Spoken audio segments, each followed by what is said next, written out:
কি এত তাড়াতাড়ি হাঁপিয়ে পড়েছেন?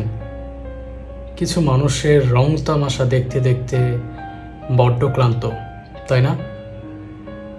দেখুন, এই যে মানুষ, কিছু মানুষ, সরি, অধিকাংশ মানুষ, এই অধিকাংশ মানুষই আমাদের খুব নিকটে এসে বিশ্বাস অর্জন করে, খুব বিশ্বাসী হয়। তারপর কি করে? বিশ্বাসঘাতকতা।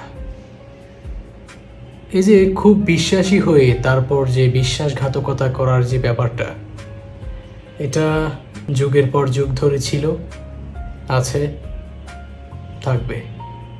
তাই বলবো, কোনো মানুষকেই না অল্পতেই বিশ্বাস করবেন না।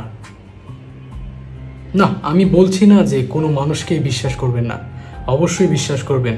বিশ্বাস সেই মানুষটাকেই করবেন যে মানুষটা বিশ্বাসযোগ্য, যে মানুষটা বিশ্বাসের মর্যাদা দিতে জানে। Thank you.